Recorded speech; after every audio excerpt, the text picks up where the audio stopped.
Somebody brung their baby to celebrate their birthday at a place called Breakfast Bitch. First of all, Yeah, my stepmother would be appalled. Okay?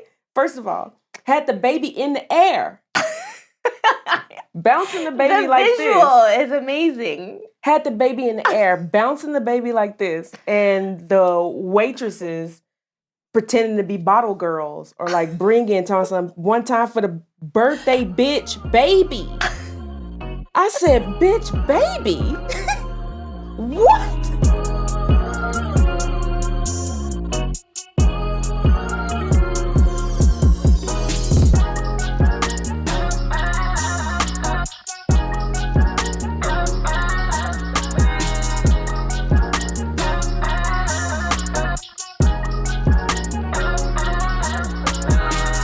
Welcome to season 2 of Odd Pairing Podcast. We are back, Paige. We made it. We did. And we're back. Yes. And as you guys can see, we're in a whole new set. Look at us. Look at us. Yeah, stepping it up. For sure. Yes. So excited. I am uber excited about our whole, just everything about season 2, you guys. I don't know if you guys heard in the last episode of season 1, like what we had coming. Matter of fact, I think it's going to be better than what we said. I think so. For sure. I mean, I know so. Yeah. I mean, yeah. Because this time we have family coming on. We're going to have friends coming on. And they're going to be talking about their experiences with just adult beverages, period. Yeah. And also like getting to know us. Yes. As people and our journey in alcohol and drinking. And I think our friends and our family will help like really bring that out. Oh, for sure. For sure. Because they're going to be able to talk about just how it's all about how we experience each other drinking. Mm-hmm. Yes. Because that's what I like about like talking about the community of it. Yes. Because it's one thing for me to go, oh, I'm, just a normal drinker that don't do anything. Let me tell you this one drinking story and no one's here to back me up. Right. So well, now we'll have the backup. Exactly. And that's going to be like the great part about this is that now we're going to bring in even the cultural piece of it. Mm-hmm. So just not only just hearing from us in terms of that cultural piece, but you also get to hear our family side. Yes. Of their cultural piece. Yeah. And I think also like different stages of our lives. For sure. Like college friends or like as we, whatever. Yeah. Just, different people. Yeah. Because I mean, it's all about that advancement. Yeah. Of drinking. The advancement, yes. Because in season 1, I gave everybody a little taste of the reason why I never really got into beer. Yeah. And now I'm ordering it all. I'm ordering it all over the place. You're going to Pizza Port all the time. I'm at Pizza Port literally. Shout out to Jill. Shout out to Jill. Jill made that happen. Jill really made that happen because now I'm at Pizza Port. And I be low-key looking for, I don't even know what location she at. I just be like, is Jill coming down the stairs? And you know what? She could walk in the door at any moment and everything would be fine. Yeah. So, I'm really looking forward to kind of all we have coming with this. I mean, I think I'm just excited anyway because of the new set. Yes. Like we have so many other things too that we're going to just have just going on, not only just with the set, because I mean, now we featuring people in the back.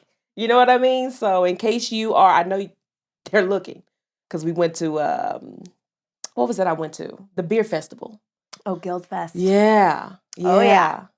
So went to Guild Fest and I went to the beer garden. You and Jill. Yeah. Yeah. Yeah. That was fun. It was. Super fun. It was. And to know that people was recognizing us in the streets. Odd pairing. Yes. Yeah. Yes. Even though in my gut I'm going, oh my God, they know who I am. But on the outside, I was like, yes, of course. Of course, it's me. Are you a listener? And I think one thing too, Paige, that I didn't realize I did realize it, but I didn't realize it until Guild Fest, was how really famous you are in this beer industry. Because every time I'd be like, oh, in my calls, they'd be like, Paige? Yeah, we know Paige. Everybody knows Paige. The beer people. The beer people. It was some whiners. some whiners out there who too. came from beer. Yeah. Who knew you as well. So that was, I was like, yay, my co-host knows everyone. Yeah. So it was good. It was good community to be a part of. Oh, for sure. For sure. Yeah. That was such a great kind of just place to be in anyway, because I got to try so many different. I think by the time I left, my beer palate had even more advanced. Oh, good. Yeah, because I started to realize that craft beers is probably my secret. Your secret what? It's like my secret to like drinking, you know, a canned beer without actually having to do like a Budweiser or a Modelo. Or, you know what I mean? Like two different things. Right, like the normal, because, you know, my mindset on beer was, that's what beer was to me. Yes. And then now dipping into like this craft beer world, I'm like, ooh. Flavors. Yeah, this actually might be in my fridge. Yeah. Yeah. So what's the Coming Epic? for you. Epic? Yes. That glamming, that glitz and glam? Yes. Absolute favorite. Yeah, raspberry cherry, award winner, amazing. Absolutely. Shout out Nate and Clayton. Yeah. That was such a great thing, and I love like meeting everyone. So we're gonna have some people that also I went to the Guild and the beer garden. The beer garden at the lodge at Torrey Pines. Beautiful beer and food. First of all, beautiful location. Yeah, wonderful. Literally location. off the cliffs, off into the ocean. Just the hang gliders. They're just out there, just hang gliding their life You're like, away. Where are we? Yeah, I mean, absolutely beautiful. Yeah. And then just to have like the food that was paired also with like the beer was a great thing. One, I would never forget it. It was like the actual lodge, the Torrey Pine Lodge. Yeah. The head chef there did like a fancy take on a hot dog. Oh, okay. Good. Fire. Oh. Fire. Wonderful. Yeah, I don't think I got to try that one. Oh, too bad. I'm missed out. You really did. Damn. It was, oh man, that shit was so good. I was like, yo. I kind of want to circle back, but I didn't want to look greedy because I was there, you know, trying to make sure I taste everything. But at the same time, it was, circle back. I mean, good presentation on it.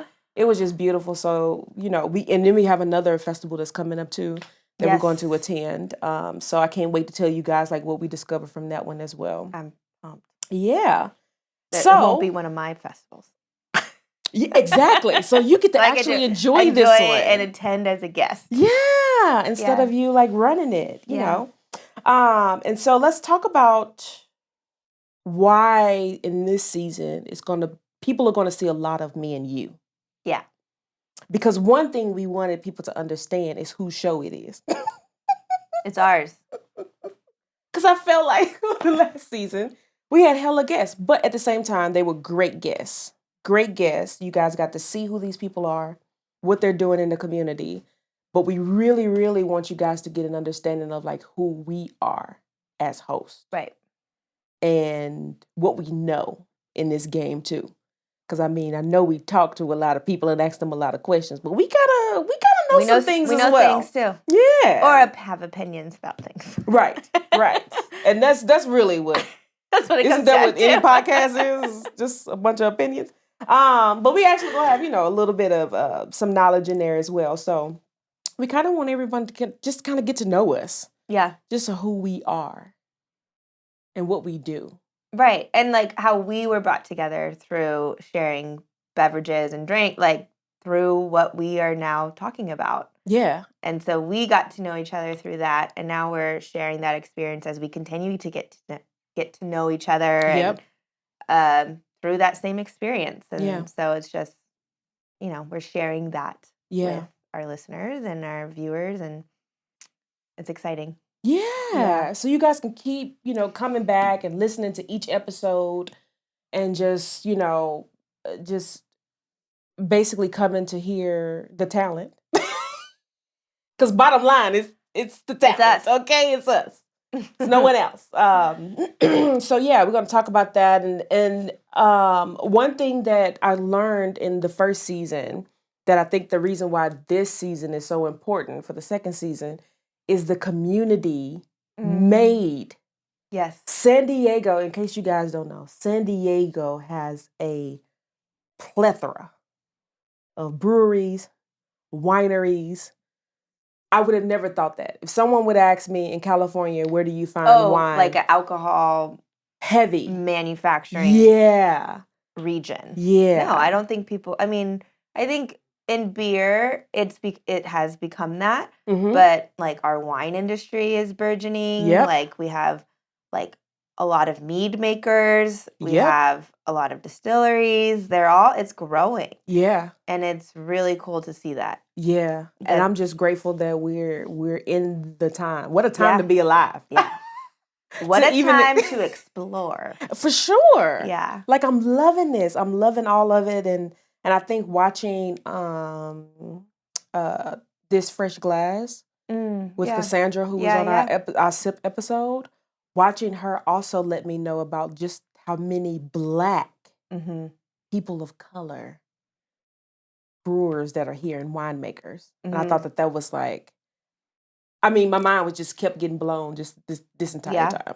From us learning who all is here, and then from me watching her show at the same time, I was just like, yo, look at this. Yeah.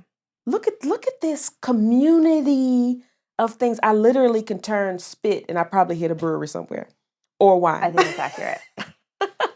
Like at this point. Yeah. And even in our little small cities, small sub-cities of San Diego County. Yeah. San Diego is vast. San Diego County is vast. So there's a lot of opportunity. And I think people have really started, I wouldn't say like taking advantage of that, but just like bringing, small breweries out to mountain towns. And like down, down closer to the border all the way, like the region is full of community-driven, community-oriented businesses that are really about bringing people together. Yeah. And I think that's really, really unique and amazing for our region to have that. For sure.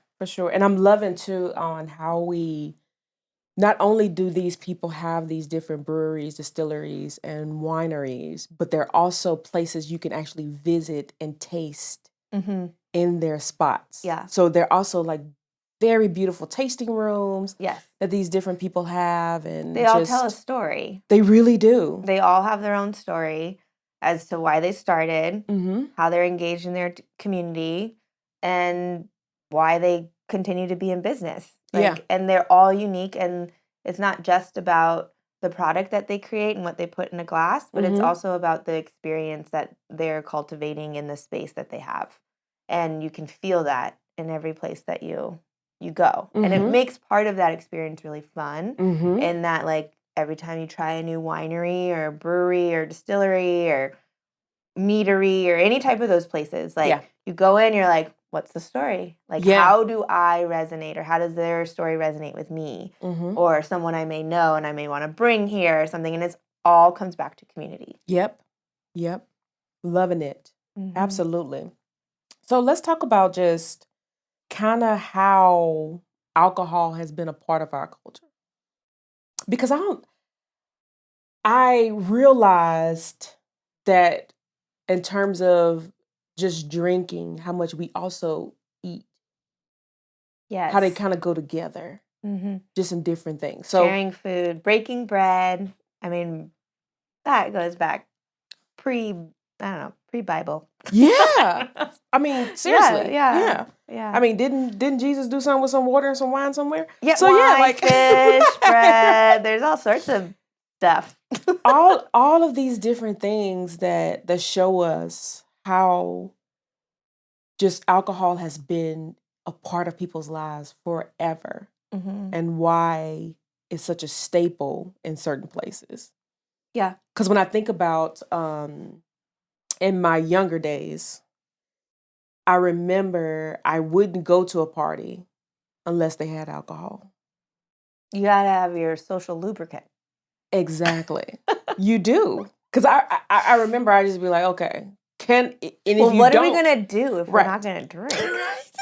And that's when I started going to like kids' parties. Because I realized that in the millennial era, we started drinking at kids' parties. I was like, what kids' party do you go to that doesn't have alcohol nowadays? See? Didn't know that. Didn't know that. Most people be like, oh, come to my 1-year-old birthday party. And I'm like, I'm not finna come there with all them fucking kids. What do y'all think this is? Then somebody told me there's going to be drinks. Lemonade. It's marked. Say adult juice. Yeah. And I was like, well, I love kids' parties. Or come to my kid's birthday party. It's at a brewery. Okay, cool. I'll do that. That's a thing now. That's a thing. Yeah. Yeah. And so, it reminds me about that. Remember I told you that story about I went to Breakfast Bitch? Oh, yeah. Down in San Diego? Yeah. And they have where people like say, one time for the birthday bitch, and they had a baby. Somebody brought their baby to celebrate their birthday at a place called Breakfast Bitch. First of all, my stepmother would be appalled. Okay? First of all, had the baby in the air. Bouncing the baby like this. The visual is amazing. Had the baby in the air, bouncing the baby like this, and the waitresses pretending to be bottle girls or like telling some one time for the birthday bitch baby. I said, bitch baby? What? What? Bitch baby? Yo. We're just like instilling a healthy relationship with alcohol at a very young age. Very young age. But that brings back to my point in terms of how times have really changed. Oh my gosh, yes. With now you could take your baby to Breakfast Bitch. Birthday bitch. To Breakfast Bitch. And your baby for their birthday. And they toss the baby up in the air as though it's like some Jewish wedding. Get the fucking baby bouncing around. Talking about one time for the breakfast birthday, bitch baby. And you know that they like were filming or taking pictures or something. So that baby will always have that. Always. It was a gift. And it made me think, that's exactly where I'm taking my baby for his first birthday. That's exactly. So I'm going to need that restaurant to stay open because that's exactly where I'm taking my baby. Yeah. I need that video. My kids are too old now, so they have memory and stuff. Yeah, so you think about that in terms of like alcohol now and having it at these different places, like weddings. That's another big thing. I remember when you would go to a wedding, it would only be like champagne. Yeah. Would be at the wedding. And now they have like full bars, open bar. That's the best kind of wedding. At the wedding, right? And I'm usually judging now in terms of like, if I'm going to go to your wedding or not. Okay, is it going to be an open bar though? Because if it's not, then why am I here? Oh, it's to celebrate. That's right. It's to celebrate you guys. Got to keep that in mind that's what we're here for. Yeah. But I'm really here I'm really here for the party. For the party. So make sure it's a good one. Exactly. And, in terms of that, and this is another thing too, when I think about the healthiness of drinking, there's a healthy way of drinking. And for me, in case you guys didn't know, I'm a therapist. So I also deal with substance abuse. Mm-hmm.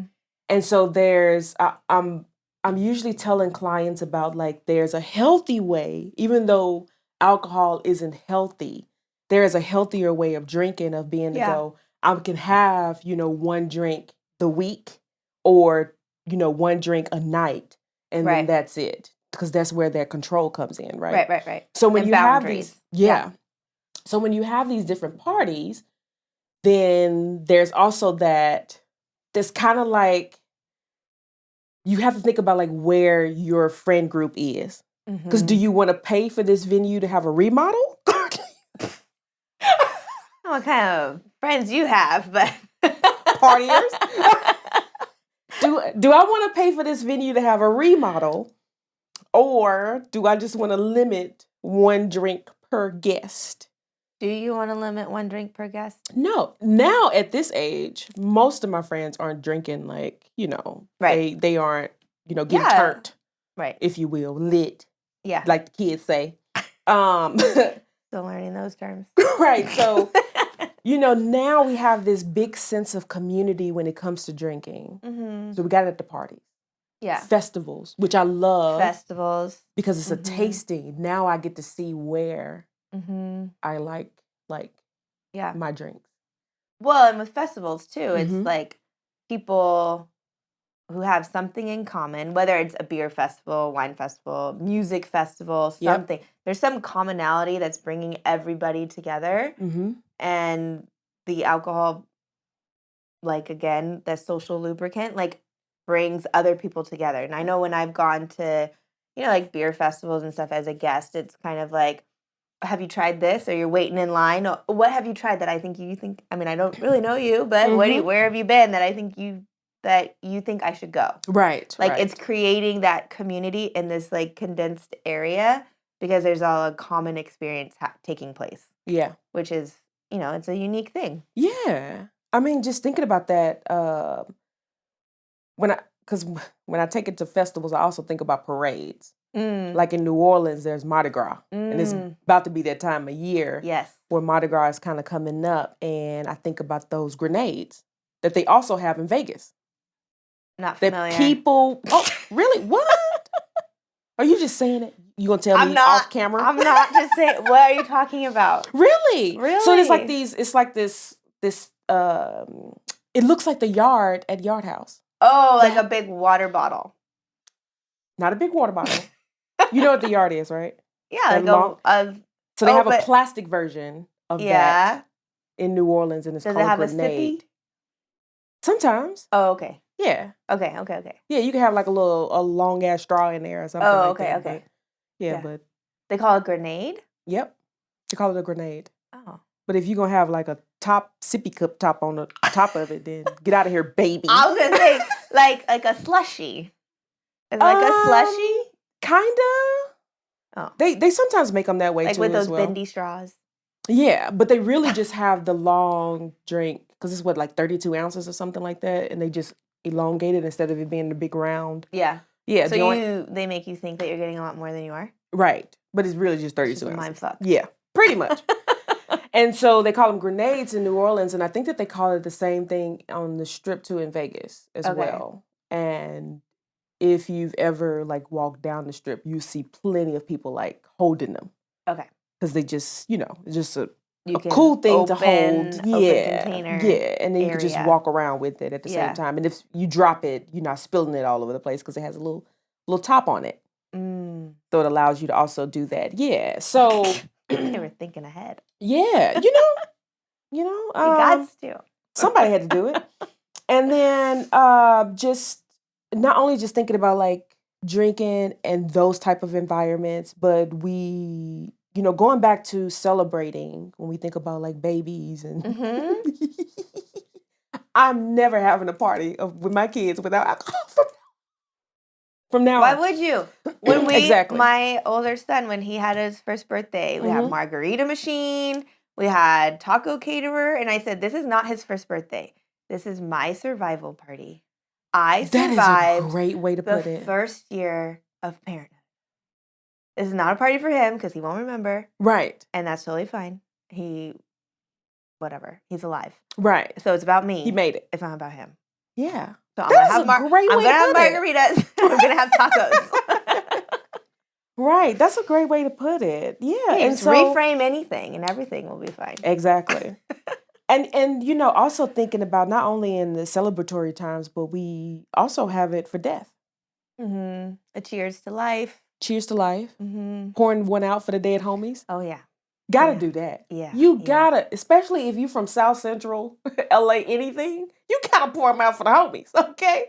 So yeah, just having those times of where we celebrate and even, in terms of just a celebration of life for the person that happened. And I'm loving like all the drinking games that are coming up. Yeah. Like I didn't know there was so many drinking games out there that either people have made themselves or they're actually like curating them now in terms of making them formal games that you can like order and buy. Oh, yeah? Yes. We just played one. So I went to Vegas for my my cousin's husband's birthday. Okay. And she had this deck of cards called "These Cards Will Get You Drunk." Sounds like a fun game. Yeah, it was. And was it successful? It was successful. Not misleading at all. Not misleading at all. And it's one of those games where you think that if you have the card, it's telling you to drink, but it's making you make everybody else drink. Oh, interesting. So like if you pull a card, instead of it going like, if you don't have on red, you have to take a drink. No, it's like everybody in the room who has on red has to take a drink. Oh. Or everybody in the room who doesn't have anything less than, 25 cents has to take a drink or something like that. Yeah. Yeah. So it's like one of those type of games that that definitely... It sounds very intense. Oh, for sure. I would not like that game. For sure. Especially, and don't be the one that everybody knows you get drunk fast. Yeah. Yeah. It's pretty much you. Know your limits. Yeah. Yeah. Yeah. Know that you're good at not good at card games. Exactly. Exactly. Yeah. So, alcohol is everywhere, and we've also come to the point too where just bringing it back to the community and the culture around drinking and alcohol, right? Let's talk a little bit about, because I want to get into what we're going to drink today. Mm-hmm. So, are you nervous? Don't be nervous. Be curious. Don't be nervous. There's a difference. Curious. Yeah. Okay. Reframe again. Yeah. Reframe. Got it. Be curious about it. So, today what we're going to be drinking is moonshine. And when we think about the culture and the community-made beverage, moonshine was one of those community-made beverages. Mm-hmm. Because this was back when they was trying to like regulate everything and trying to figure it out, Yeah. And so somebody decided, you know what, I'm finna make a bunch of ingredients and I'm finna ferment them in my tub. And then drink them. And then drink it. Somebody literally looked at a bathtub and was like, damn, this is a great place to make drinks. Who did? And then in prison, in jail, in prison, they decided, wow, that toilet looks appetizing. Well, I don't know if it for was a drink. that. It was that they couldn't have anything. And so you got to use what you got to have. Or you got to use what you have. True. You got a bathtub, you got to use it. You got a toilet, you got to use it. How bad do you want to drink? Well, you have to do it from the toilet. I just want to know who was the first... I've never been in jail or prison. I need to know. So, who was the first person? Maybe that's some research I need to do. Somebody out there write this in the comments. Who was the first one to actually do it? In a toilet? In a toilet. And was like, you think that's documented? Somebody know. Somebody know. Word of mouth. Somebody know. Okay? And then it spread. Exactly. Yeah, somebody knows who's the first one to actually do it, or the first cell number. Something cell number? Oh my gosh. Where was it? Alcatraz? I don't know. Somewhere they did it first, and they thought that it was something great to do. They need social lubricants too. Exactly. They need to relax. They need to unwind. Yeah. They don't have a lot of options. Yeah. Yeah, they do. In the toilet. They have one option. A toilet. That's what it came down to. One Obviously. option and a toilet. Yeah, I was like, how easy is it to make alcohol? Because that's just, it was a lot of questions I had when I thought about like just the whole prison system in terms of just making alcohol and being able to drink the hooch out the commode, the toilet, the throne, whatever you want to call it. Whatever you want to call it, that's not the word toilet. Right? Maybe. Toilet. You want to drink this toilet water? Why is toilet such a funny word to me? I'm just childish like that. Anyway, guys. Okay, toilet? So today, yeah. Because I'm childish. Anyway, so today. Yes. Now because my advanced drinking spans over years of time, and I've tried many things. And moonshine, I remember trying like original homemade. Out of the bathtub? Probably. They didn't say where it was from. They just said that they made it at their house.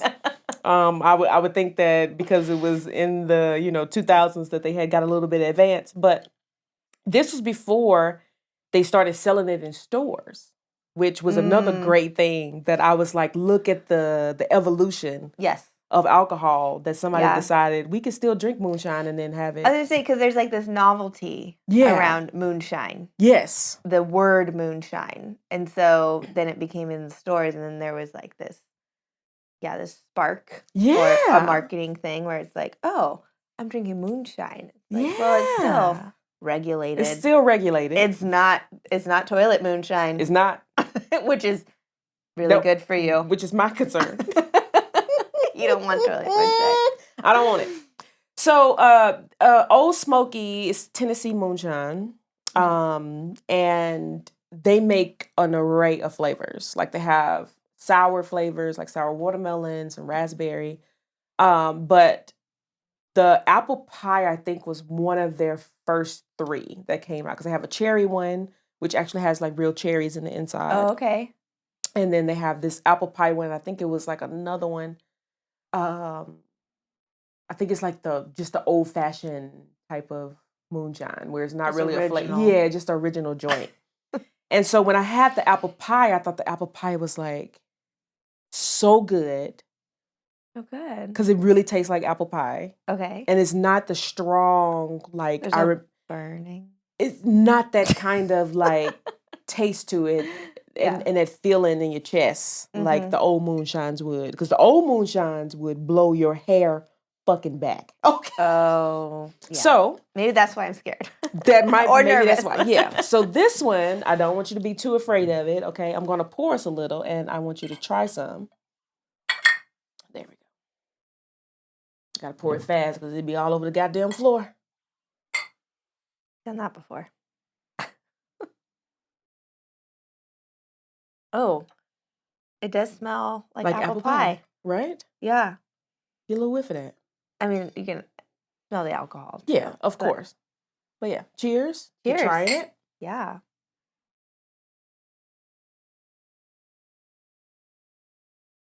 Thoughts? It's warm. Mm-hmm. Like in a good way. Mm-hmm. Like a warmness to it. Right? Yeah. Like a comforting warm. Mm-hmm. Like apple pie. Yeah. Yeah, the flavors are really, really nice. Yeah. So they really stepped up in terms of like how moonshine is because at first it used to be, good God, you were going to be drunk. That's what I was expecting. Mm-hmm. Good God with a like splash of apple. Yeah. Yeah. It's definitely not that. This is great. So talk about tradition. Nice. Yeah. Like just the evolution of how alcohol has went from being made in the bathtub to you only was drinking it. Like moonshine was one of those drinks that you only drink to get drunk. There was no other option. Right. Like you weren't doing it because you was like, oh, I just want to sip on a little moonshine on some ice. No, never. There was an intention. There was an intention when it came to moonshine. So I think that that's another reason why a lot of people like yourself were afraid of even the word moonshine. Yeah, because it's like that's all you heard. Right. It was like it was dangerous. Mm-hmm. It was super, super high in alcohol. Mm-hmm. So you only got drunk off of it. Mm-hmm. And there wasn't anything like flavorful or like about it. No. You didn't sip it. You didn't. There wasn't like an elevated experience or anything. It was just like you drank it to get drunk, and it doesn't taste good. So just get through it. Exactly. So that's why I was nervous. And so with this, like as you can see, you could actually have this on ice. Yeah. It could be cool. You don't have to put anything else with it if you don't want to. Maybe if you want to have like a little fizz to it, so it won't be so flat for you. Put it in your apple cider. It goes right in there. Oh my God. This is like one of those perfect drinks for like fall time. Yeah. No, that's what I was like. I feel the warmth and comfort. Yes. In front of the fire. Yeah. Drinking a little moonshine. Yep. I can't wait to tell my kids. At their birthday party. At their birthday party. Okay? About moonshine. So I'm glad that you got to experience. Thank you. Some moonshine. Yeah. And now you can go pick this up. In a positive way. Yeah. Yeah. And not have it to, be all over the place. But don't you think that it also, like, the way that they market it, they were marketing it to a certain community? Oh, for sure. For sure. Because they have to put Tennessee on there. They did. That's what I mean. Yeah. Like, it's being marketed to a certain population. And I mean, even when you look at how it is... in a country, it's apple jar, whatever. It's in this what they call this? Mason jar. Mason jar. Because that is how they used to bottle the old moonshines back in the day. It was in mason jars, right? Yeah. Because you had your grandmother's mason jars that were made for jammies. Yep. Right? And you was like, fuck that, granny. I'm about to put some moonshine in here. Some moonshine in here. Please do not put anything else except moonshine in here. Right. Exactly. And so I love that they kept that like country feel to it and to give it that authenticity to it and also just a great taste. And I think it's only like 65 proof. When old moonshine, I had to be at least 200. Yeah, it says 35% alcohol, 70 proof. You're right on it. Right there. Oh, yeah. Yum. So like I said, they came with all of these different flavors. Okay. And we'll get to, once you finish that, we're going to actually taste. We don't have to drink the this one if you don't want, but I probably... Let's give it a try.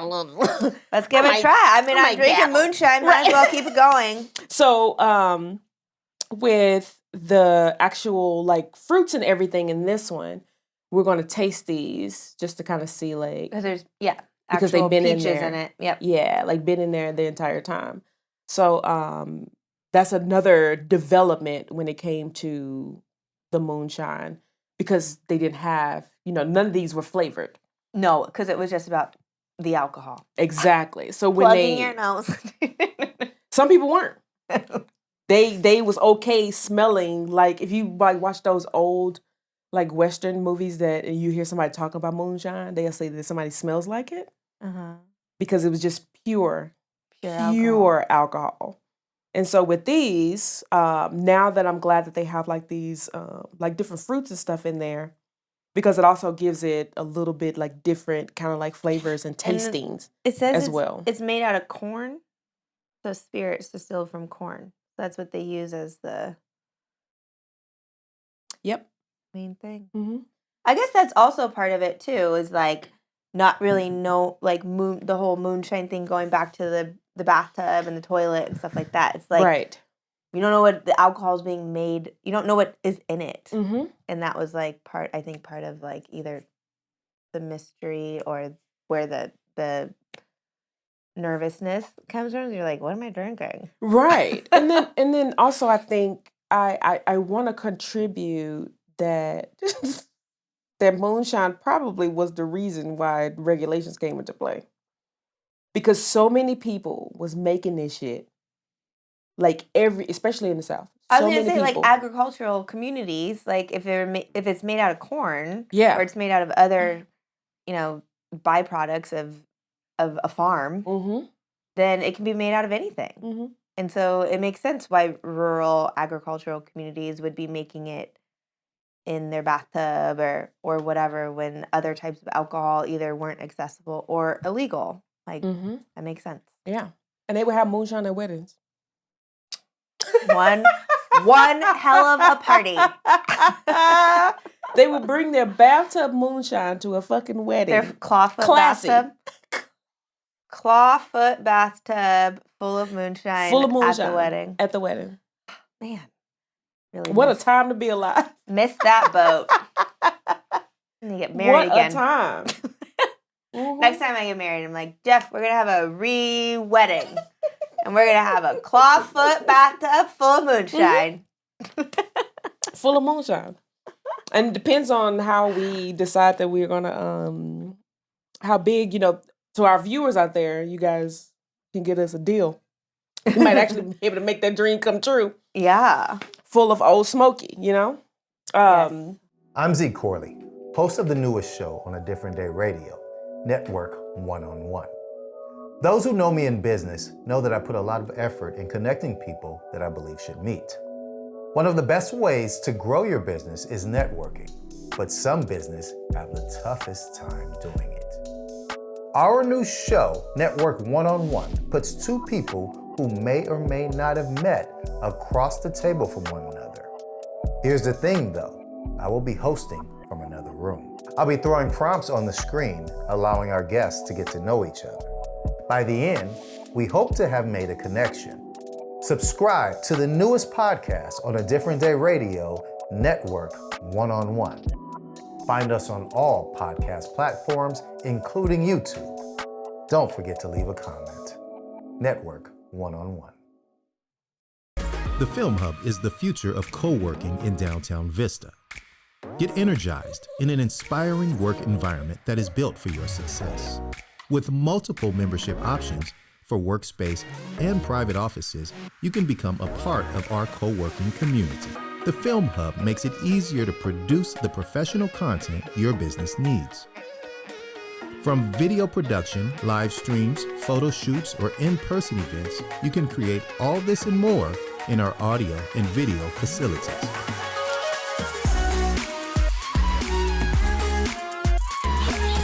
Love your work and where you accomplish it. The Film Hub. Hello, friends. I'm Joe Samo. I'm an attorney in San Diego, and I'm the host of Run It By My Lawyer. It's a great podcast where you will learn a lot about the law, and it is very entertaining, if I say so myself. And you could get it for free anywhere you get your podcasts, and you could follow us on Instagram at Run It By My Lawyer. Going back to how this kind of stuff, just thinking about like the bond that it also gave in terms of just alcohol, period, right? Because if you think about like overseas where kids are drinking like wine at 12, right? It's a dinner drink, especially when it comes to like wine. When you like in places like Italy and Spain. And I remember back when I lived in Singapore, one of my neighbors, her daughters were super underage, had to be like 15 and below. But they were from Spain. So culturally, them having a glass of wine at night was what it was. Yeah. And for me as an American, I'm like, that's what's what is these kids doing? I'm looking at my ex-husband like, are we supposed to be here? Are we supposed? Is this legal? Is this happening? Is this allowed? Thinking about, I'm on another. First of all, I'm in a different projecting land. American quality or American expectations on other cultures, which is what we do anyway, all the time. Yes, it's like it's almost like being American is like also having like a religion, right? It's just you be trying to push it onto everyone. Oh, this is what we do in America.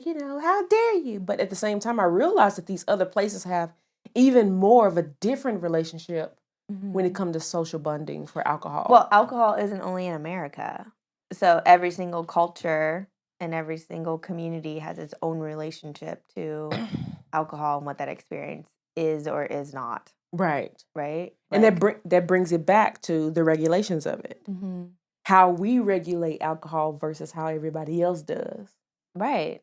And so if we only know it in one way, it doesn't mean it's the right way. Like, I think it's very healthy to have a respectful relationship with alcohol at a young age. Oh, for sure. Sure. Or not super young, but just like a younger age. So it's not something that's taboo. And once you turn 21 or once you turn 18 and leave the house, like you go batshit crazy. Like that's really unhealthy. I think it is too. I think that, people who allow their kids to kind of just drink at a very young age, and please guys, don't think that I'm telling these people to drink at the age of 9, but at least 13. At least 13. Let me make sure I'm off American soil when I tell people that my kids drinking. But at the same time, I think that, like you said, it doesn't give that when they're out drinking in that party life, it's not such a grasp of like, oh, I need to drink to get drunk, because you've had that safety net to kind of do that already when you were younger with your parents. And you have that you have like a respectful relationship where it's like, I understand this is going to make me feel different. I understand, blah, blah, versus like, you can't touch that. You can't touch that. Oh, you're 21? Let's go get fucked up. Like, and that's exactly how it is. From 0 to fucked up real quick. How does that make any sense? And when you travel and you experience alcohol in different countries and different communities and regions, like you can experience what that type of relationship is outside of what we have in American culture. For sure. And I think that's really, really important. Yeah, that is. And I like that you said that, like going outside, because it brings back to like what we're all about in this podcast period. Is trying to learn different cultures, different communities, different just adult beverages period, and trying to figure out like how these different people look at alcohol, because everyone looks at it differently, right? Not everyone looks at it in terms of like getting smashed, and then that's like my way of doing it. There are people who are like, literally their job is to go around and taste alcohol. You know what I mean? Like talk about a healthy relationship with alcohol where you're not always... No, I've met like beer people and wine people where they go around and it's about tasting. And so they'll take a swig and they'll swish it around their mouth and they will spit it out. And you're like, yep. What are you doing wasting alcohol? I'm like, what is my relationship like with alcohol if I'm like, why are you wasting it? Versus them having that experience of being like, I'm trying to get the flavor. I'm trying to get like whatever. And so that, again, it's there's just this re-education or education in American culture that I think that we have a very unhealthy relationship with alcohol. We do. That I think that... Because it says 0 to 21. This is literally 0 to 21. Right. In terms of having like that relationship with it. And we don't have to have that type of relationship because just like you, I also had an unhealthy way of thinking in terms of I would tell people in a minute, no, I'm gonna finish this because I don't believe in alcohol abuse. Right. You know what I mean? Instead of just like what it is, period. It's just more of like I can't leave any alcohol on the table. Right. Well, I was gonna say we also have that with food. True. You can't leave food left on your plate. There's starving children in Africa. Right. Like Africa, the only place with starving children. I'm like, yeah, but that's also like, even if the food is still on my plate, like there's still children. There's still children starving. Other people in the world, not just children, but other people in the world who starve. So it's just like a very unhealthy way to look at things in general. Of like, gotta finish everything, gotta make sure your drink's topped off, gotta eat, like whatever it is. Yep. It seems like a very American thing. Yeah. Yeah. And I just hope that we can also teach people to have like that healthier way with alcohol by learning the different types of alcohol and how to kind of enjoy them. Right. And I feel like I say that a lot, but like a respectful relationship with alcohol. Like you can enjoy a certain type of alcohol and be curious about different styles or varietals or whatever it is. But I feel like once it becomes a disrespectful relationship in some way, then it's not healthy for you or... And I don't think that we could do this podcast if we had an unhealthy relationship with alcohol, because then the episodes would go way different. Yeah. They would go way different if we had a different type of relationship with it. But I think that's the reason why podcasts, that's the reason why different television shows that kind of center around alcohol kind of show you like what the art of it is, because it is an art. Yeah. Especially now that I'm learning more about craft beers. Did you just taste this moonshine? Right. That's a fucking art. That is. To be able to have it to taste exactly like apple pie. Yeah. In an alcohol where I don't have to mix this with shit. Right. I literally can drink it the way it is. Mm-hmm. No, talk about that science. I was gonna say they worked on that. They perfected a recipe, and there's probably so many different renditions, and they came up with that. And there's a lot of patience and science behind making something be what it needs to be when it comes to the consumer. Yeah. So. Yeah. So. Props to Old Smoky. Old Smoky. The name cracks me up. Okay, so let's try. I mean, I've never been to Tennessee. I'm actually going soonish. Really? For the first time ever. Yeah. You're gonna have a good time. Right now I'm going by myself, so I'm really excited. Oh, for sure. For sure. Go to Grand Ole Opry by myself. I'm very excited. Yeah. So let's try the peaches. Yes. Kind of bring those out. And then as we try these peaches, let's kind of talk about like how just the kind of the community, family culture of alcohol and why we preserve alcohol and pass it down. Like, think about like a bottle, right? Mm-hmm. I know when people get married, they'll save like a bottle of wine for their first, like, you want a little bit of... Yeah, put a little juice in there. Some moonshiny juice. Yeah. And thinking about like how they... Oh, okay. Just how like you save a good bottle of wine for or a special good occasion. Bottle of something for a special occasion. Mm-hmm. Like I don't know, but I remember when me and my husband told my parents that we were pregnant with our first child. My parents were like, "Let's open this bottle of wine. We've had it for lots of years or something." What? I don't know how many years they had the bottle of wine, but they were like, or it was a very expensive bottle, something. But I was like, I just told you I'm pregnant, which means I can't I'm not supposed to be drinking any alcohol. Right. But they were like, well, we can. Right. It's a celebration for us. It's a celebration.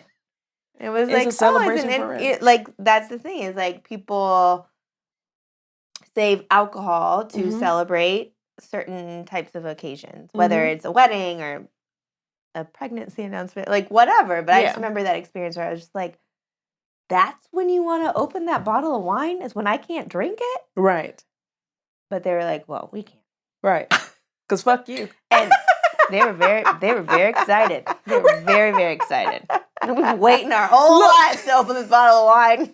They pushed you down on the couch. Fuck you in that new baby. It's time to crack this they were bottle like, up. Oh, yeah. Finally.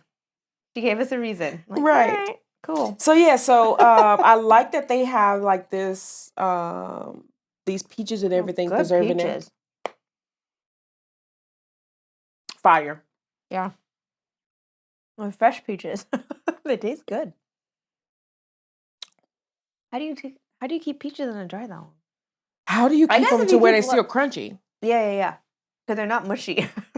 I was expecting them to be mushy, like in the. No, they're like, they taste like fresh off the tree. Right? It's a peach tree. That's what it is. Mm-hmm. They come off trees, not vines. No, it tastes really good. No, they're crunchy. This is wow. So you never had the peaches before? No, never. They fucking nailed it. First of all, Old Smoky. This tastes like the like in the can. Canned peaches? Like canned peach, the juice. Oh, I haven't. That's what the moonshine tastes like. Okay. I'm tasting alcohol. I'm getting it. Like the nectar? That's fire. Oh, is that like moonshine fire? Like, that's good. That's dangerous, though. Because let me tell you why. Let me tell you people why this is dangerous. Because that entire peach was full of alcohol and we just ate it? No. Oh. Drink it. Right now. Drink it right now.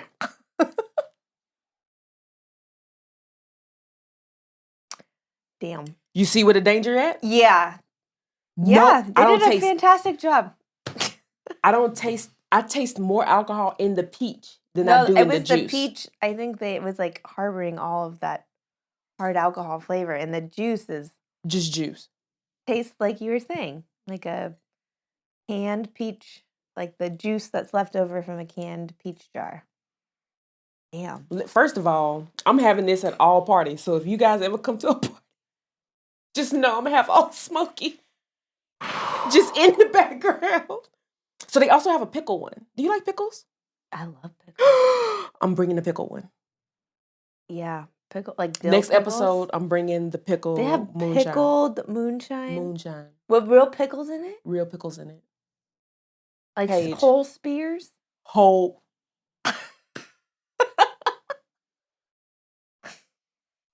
That'll be. And I bet you they're gonna be crunchy too, just like them peaches was. Those crunchy peaches. Yo, that's the best. Damn. That's the best. Old Smoky, where are you? You've never been in my life before until now. You're welcome. Thank you. And you're welcome. So when you guys go out and get some and you see how great this is. Matter of fact, Old Smoky, holla at us. Holla at our pairing. Oh my gosh. So that you guys can understand. First of all, we finna promote you. So I'm gonna go ahead and call us. Let us know. I'm gonna reach out to some of your people. Your people call my people. You know what I mean? And get us this, because that changes the whole game. Totally. In terms of moonshine. Yeah. Wait, so before you had only tried the apple? Only had apple pie. Because apple pie, of course, yeah, I'm a creature of habit. So once I get one that was fantastic. Then I get it. And then I was like, that's why I texted you. Yeah, you texted me like, do you like peaches? And I was like, I do. Mm-hmm. And then I got nervous. Mm-hmm. And I wanted to send you the peach emoji. And then I was like, well, maybe she'll think I'm sending her a butt emoji. And so then I didn't send that. Either one would have been fine. I like peaches and I like butts. And you cannot lie, right? But yeah, like talking about the danger, right? Yeah. With that, as great as that is, in terms of that could potentially be dangerous if you don't know what you're drinking. Like if somebody had poured that in my cup and I didn't know that was moonshine, I would have drank that whole thing. If you didn't know it was 32.5% proof. Exactly. Yeah, I mean a normal a beer is between 6 and 7%. Mm-hmm. A glass of wine is like 13 to 15%. Right. So it's double. Exactly.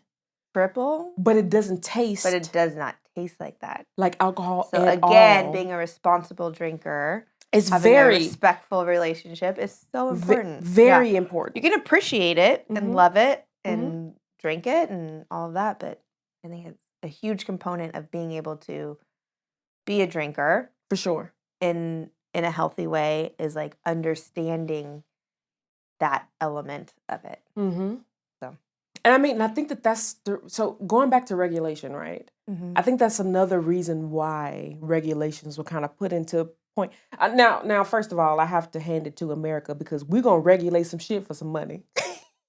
When we talked about, remember on that Joe episode, when we talked to Joe Samwell, yeah. When we talked to him about like just the whole, like just liquor license period and like how much it cost to like have all of that. It's so expensive to get a license. Licensing is so expensive, yep. So to know that, first of all, the regulation of everything is going to cost you a little bit, but to know that it's also a regulation there for the potential danger, because that's the reason why I brought moonshine today. Because moonshine was one of those very dangerous, you can get liver disease within a couple of months. It's like 100 proof or something if it's made out of a toilet. Right. And they're drinking it out of one of these size. Yeah, and you have no idea.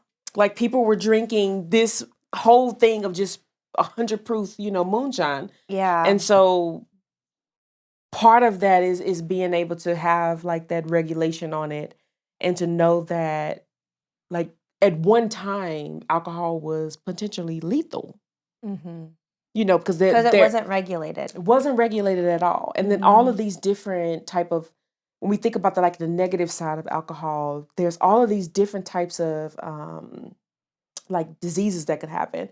You can get liver disease from it.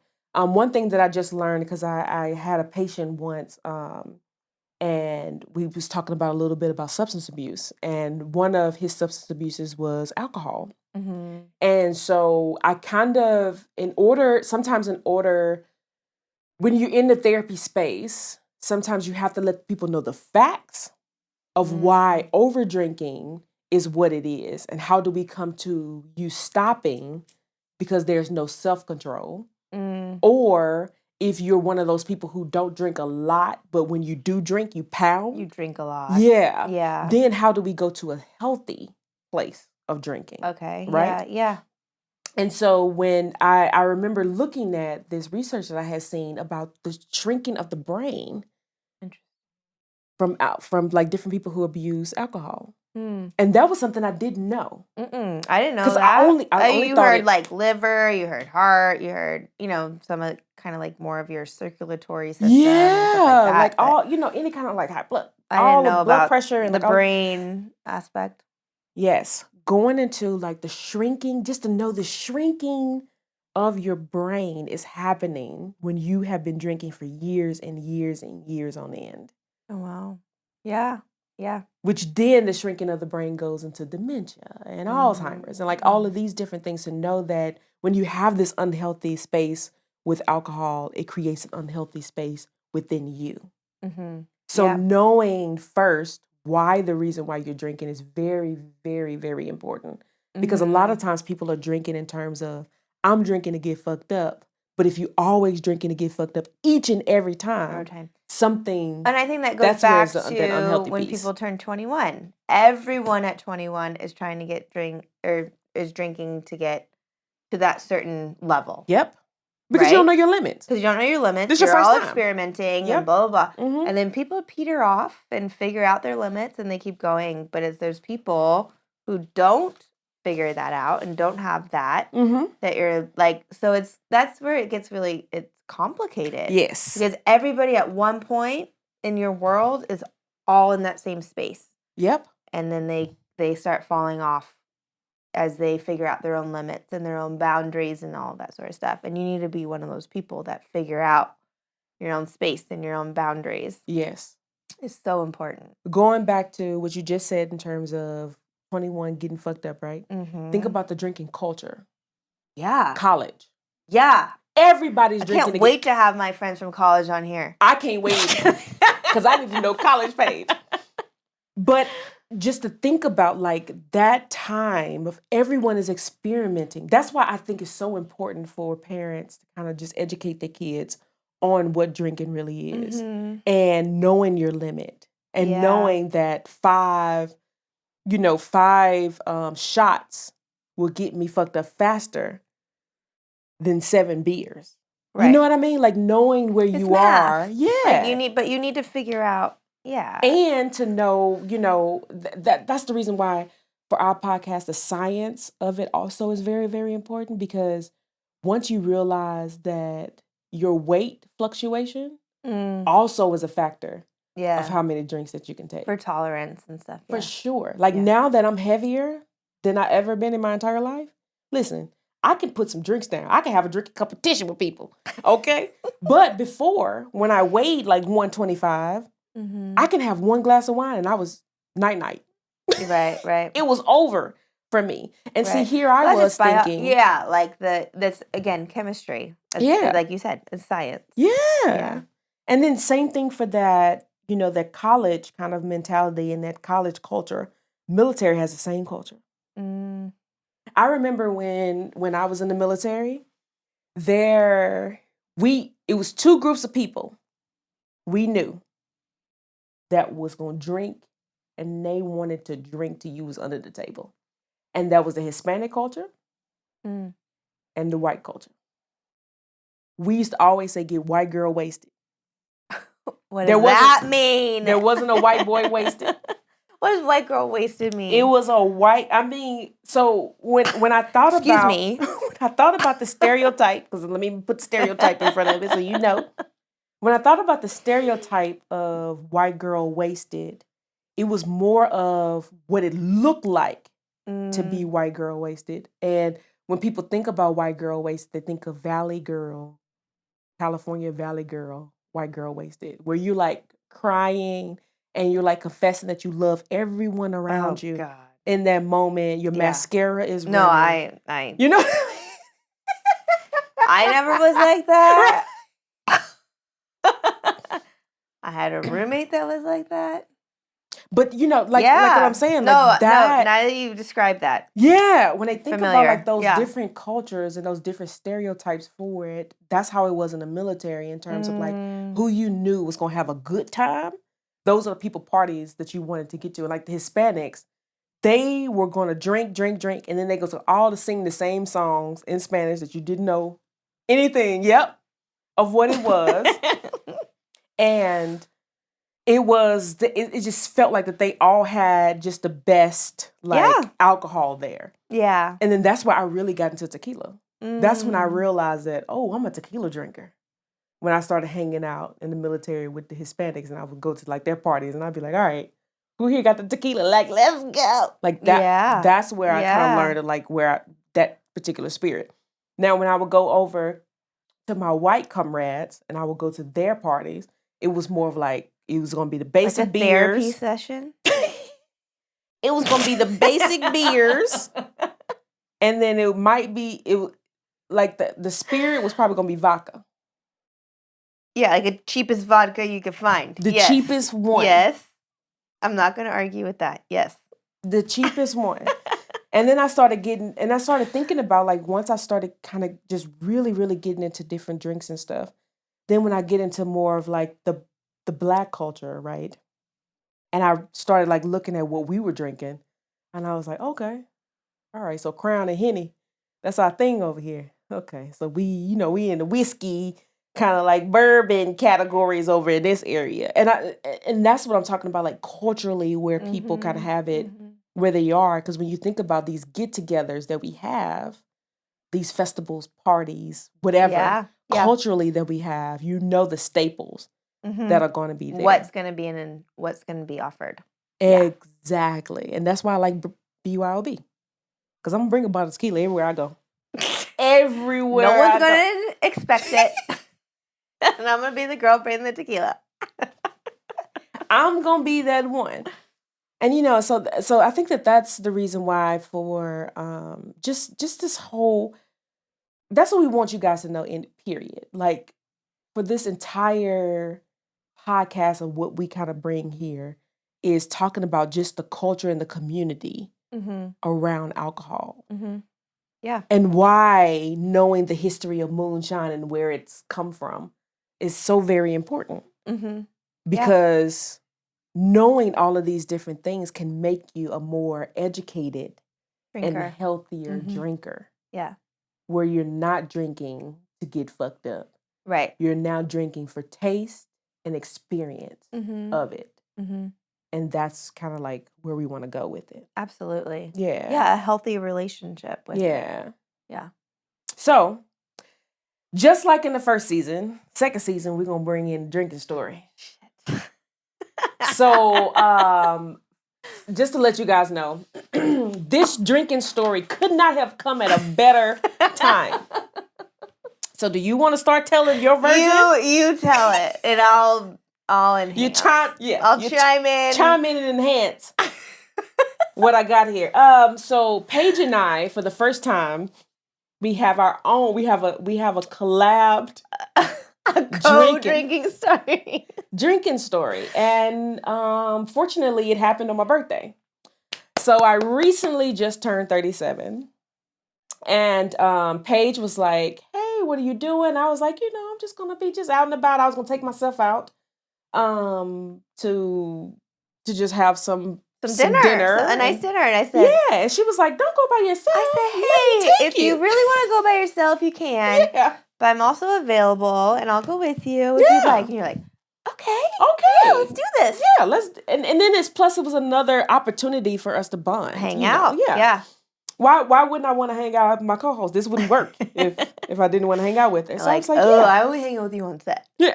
Just kidding. Right. And so we went to this lovely bar down in Oceanside, California called Coco Cabana. Coco Cabana.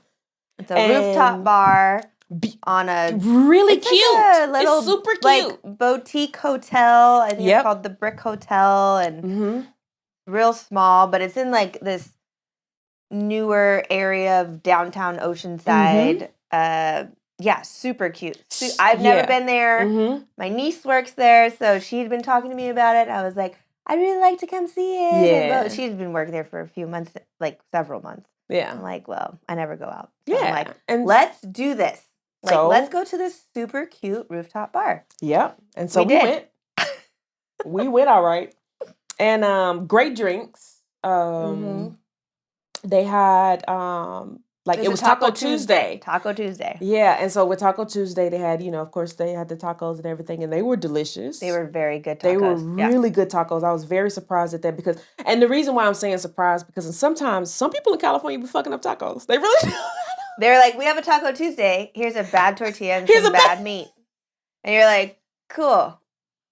But these were... So you just threw some shit together. These were very good tortillas. Very good tortillas, yeah, very good meat, very good toppings. And so... that was great. And I know my tacos, okay?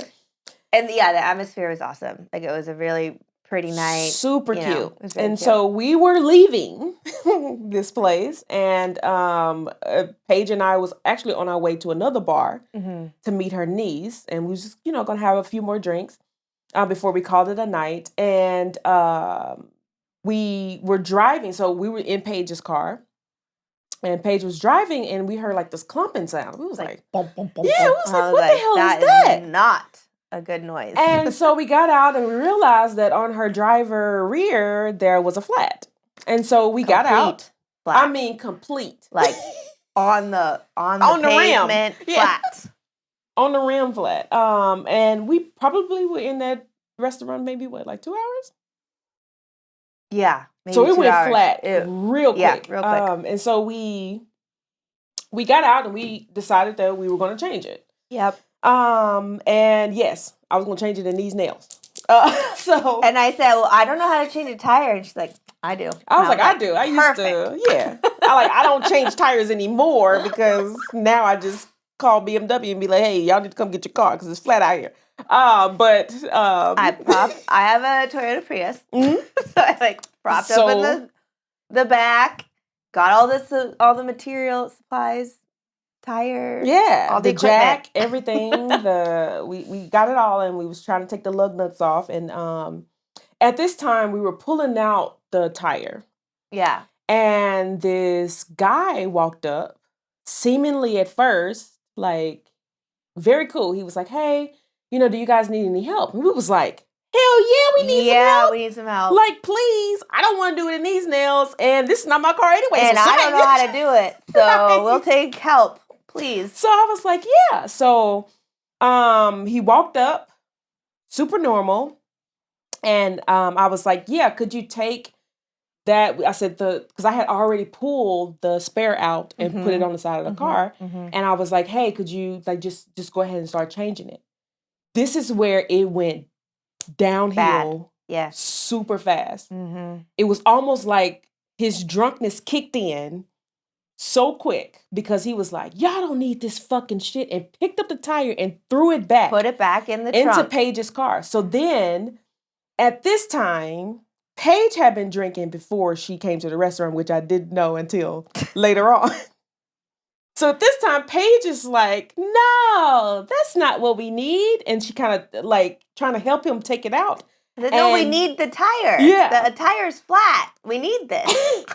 And in this moment, I only had 2 drinks at this time. So I still was considered to be sober. Like I told y'all, I'm a drinker, okay? So at this point, I realized that this was going south. So I said, hey, a matter of fact, guy, we don't need you. We don't need you. I said, you can just go ahead. Where's your car? Yeah, and I said, hey, where's your car at? And he was like, my car is over there. And I said, okay, well, can you just go ahead and go to your car or whatever? I said, we got it. Don't worry about it. We thought we needed your help. We don't need it anymore. And so he said, he was like, well, why the fuck do I need to go? And I said, because it seems like that you've had a lot to drink tonight. And I think that we're capable right now of changing it ourselves. And so he, at this point, started to kind of it almost looked like he grew a little bit, bulked up.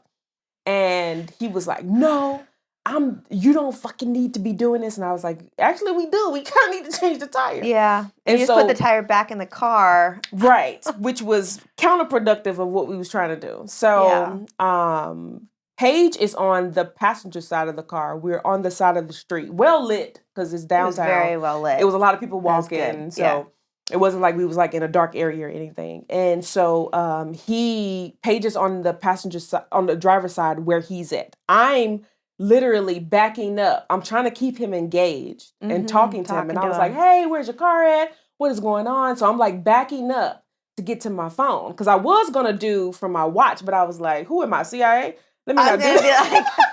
Hey, 911, I need you here right now. And I was like, no, we're not going to do that. So I was kind of backing up, and I was still talking to him to kind of keep him engaged. And I want you guys to understand, like, when you're in a situation like that where someone is irate at this moment, if you keep them talking, they don't have time to hit and talk.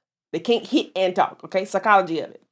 So Paige is on the side where he is. So I'm trying to keep her safe by keeping him engaged with me as I also go to my phone to grab my phone and be able to also call the police.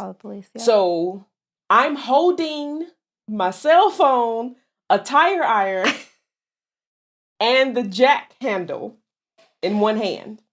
So my first thought is, if at any point he does something to Paige, I'm laying his ass out on the streets of Oceanside today.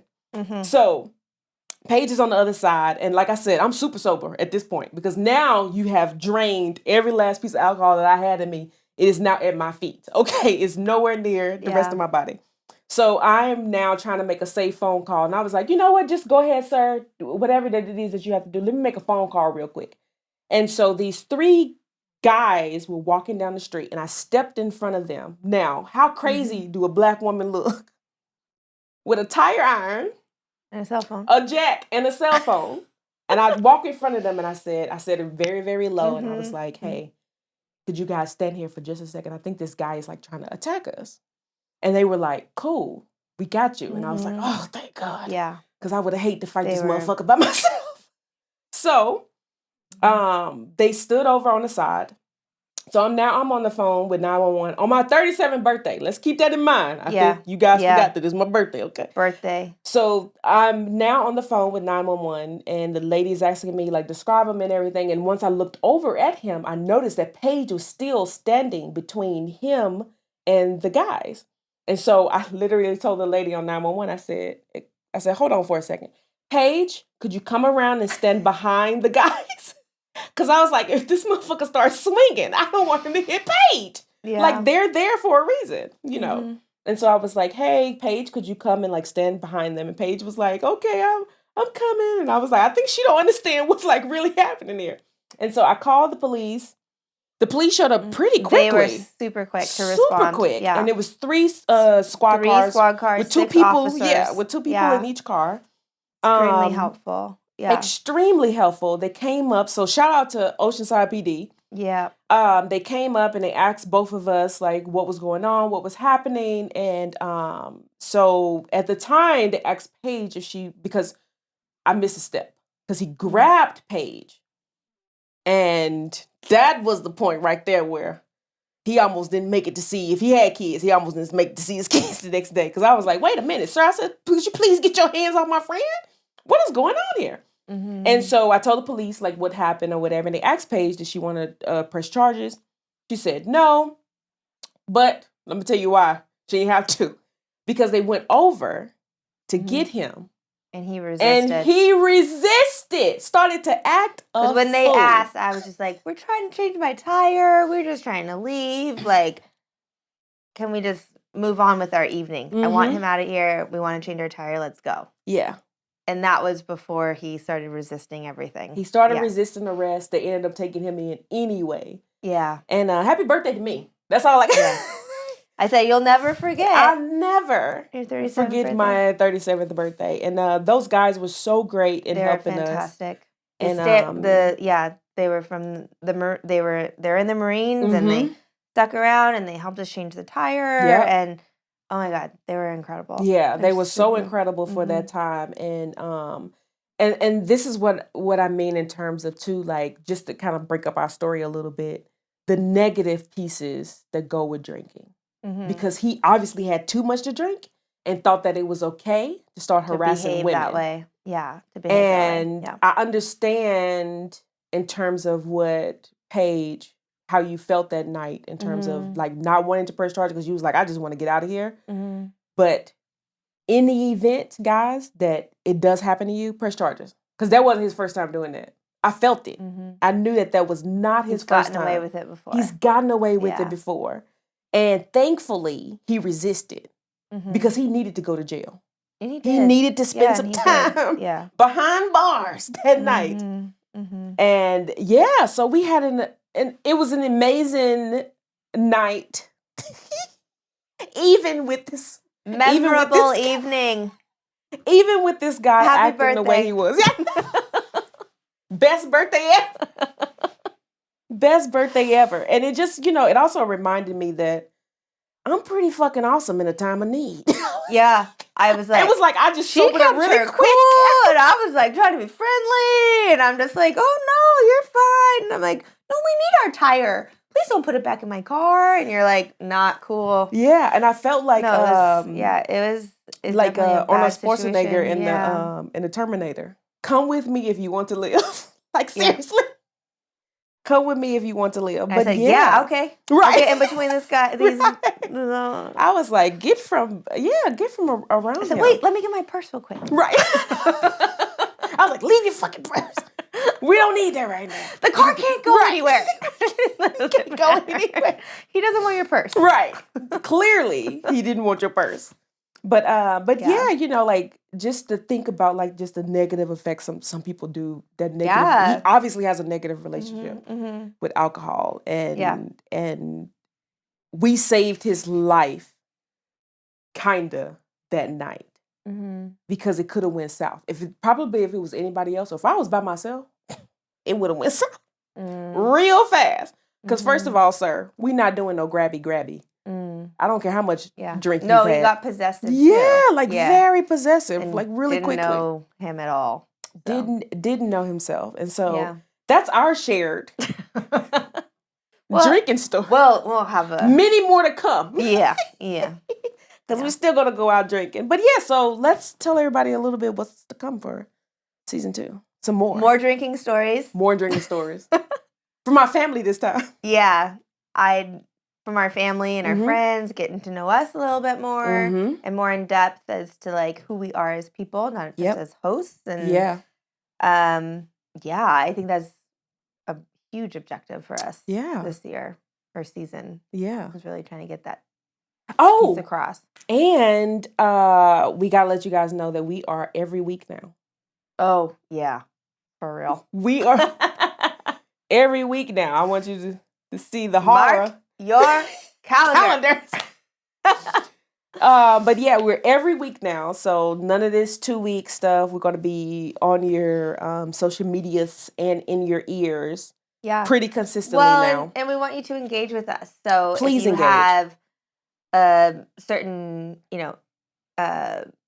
manufacturer, like winery or brewery or distillery or meadery or like any type of alcohol that you are like, give them some props or have you tried this one or like tell us what you like. Yeah. Tell us what you like, let us know and we will try it and we will engage. And I think that would really help us because, like our scope is our scope, but you will enhance that. You will totally enhance that and let us know what is some good stuff to kind of just try. And then also please go back and listen to season 1. Because we're going to have some repeaters from season 1. So we don't want you to be like, come on, season 2, tell us who is that person again? Because they're going to be on from season 1. So we want you guys to be able to do that. Yes. Yeah. So I'm glad that you enjoyed. Thank you for giving me moonshine. No longer afraid. That's the whole point of this, right? Not to be afraid of anything. Yeah. Yeah. We should be able to do it with healthiness and with grace.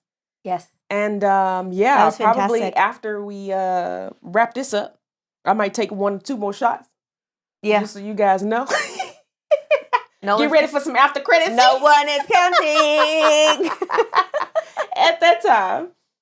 All right. And thank you. What is it? What do we say? Odd pairing signing off, right? Yeah. And just a last cheers. Oh, yeah. Well, I don't have anything. So Oh, yeah. There we go. Yeah, pour that real fast. Just a tiny bit. There you go. Oh, yeah. That's enough for a cheers. Here we are. Apple pie moonshine. Cheers. Thanks for listening and watching Odd Pairing. So please subscribe, like, rate, and comment with your favorite drinking stories and curiosities about adult beverages. Cheers. I'm going to happy hour. Who's driving? I'm going to walk.